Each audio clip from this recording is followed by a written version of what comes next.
Distinguished guests, ladies and gentlemen, thank you very much for coming this evening to hear me speak.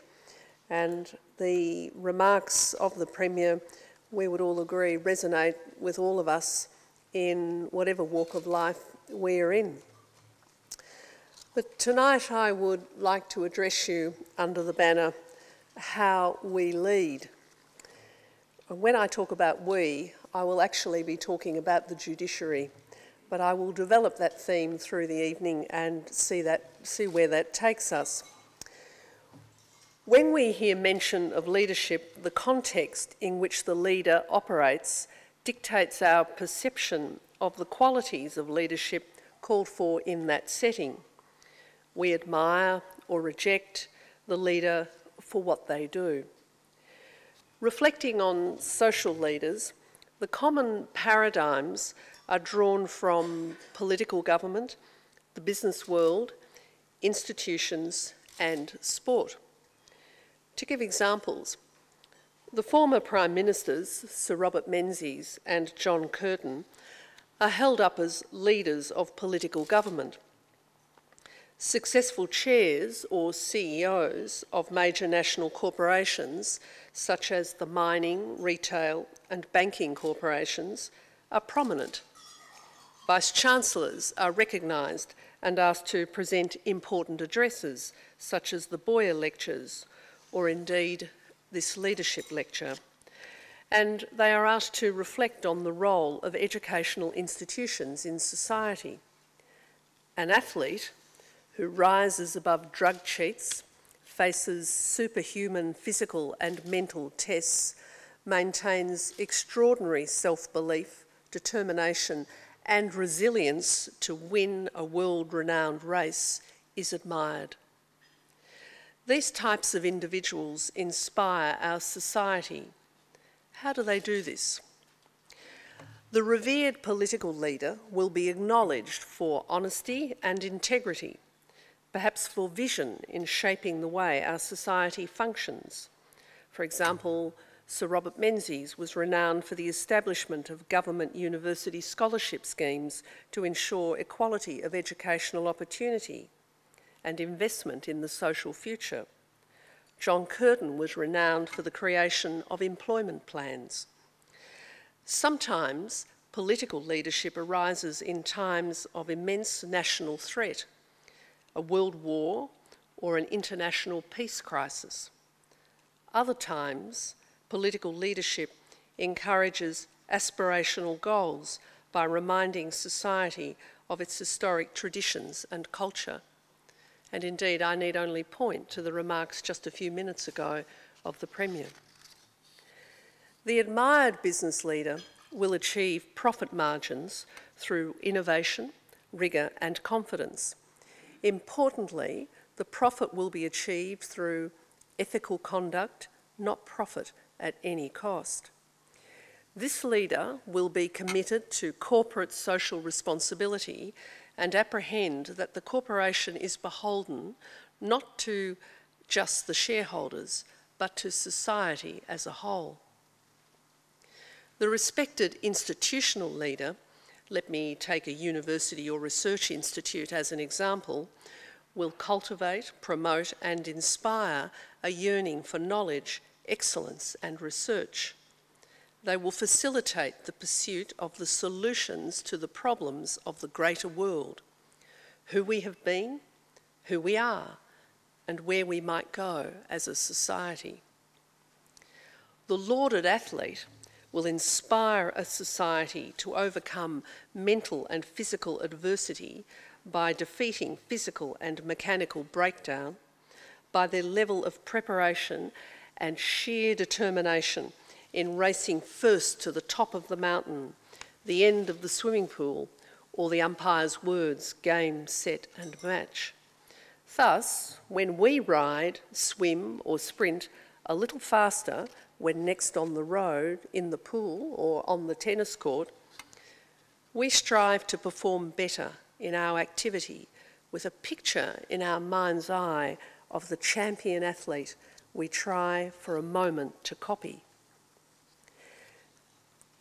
These leadership paradigms help us as a society to be a good and honest person, to think about how to do things differently, to be strong in hard times, to strive for strong performance in our work, to be a problem solver, and to try to give the best performance of which we are capable.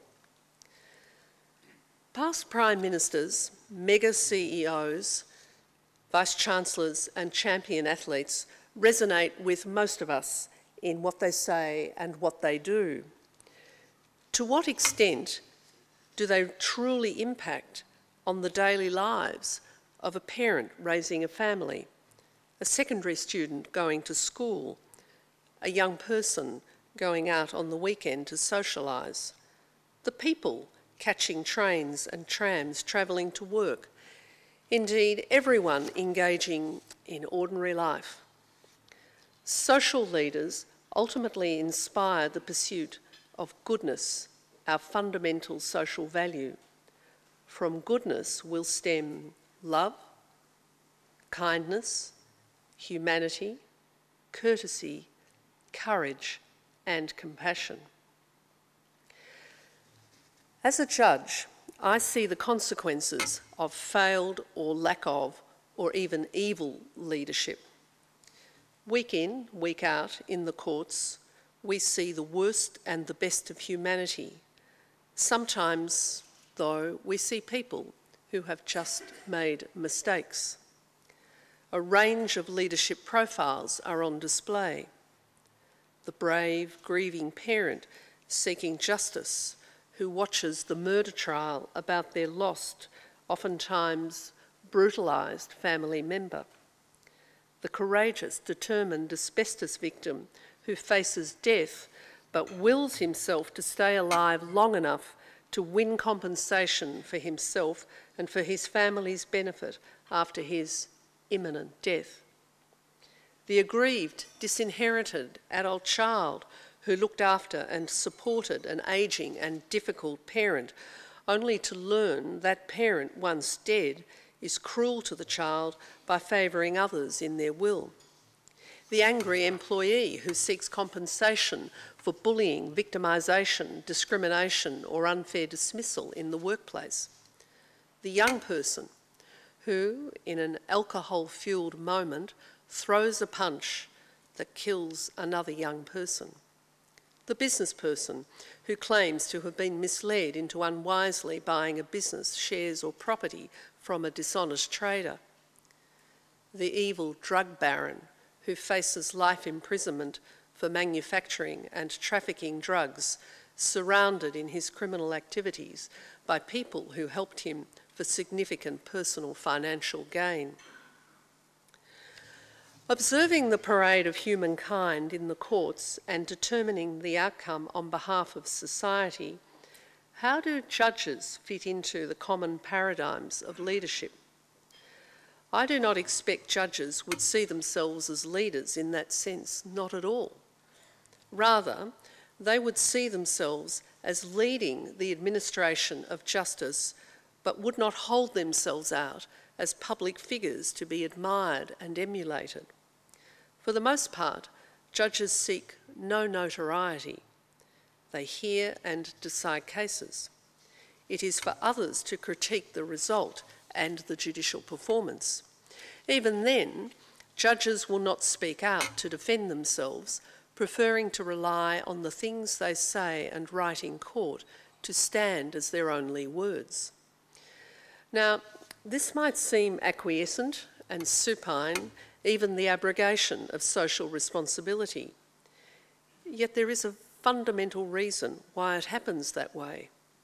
A judge must be independent and not have expressed opinions. Otherwise, that judge will not be impartial. They will be vulnerable to corruption or doing the political will of a corrupt government.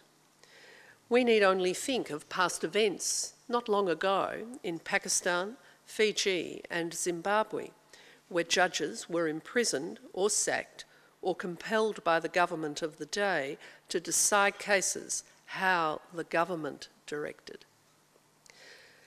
Thus, I find great awkwardness in being asked to speak on leadership.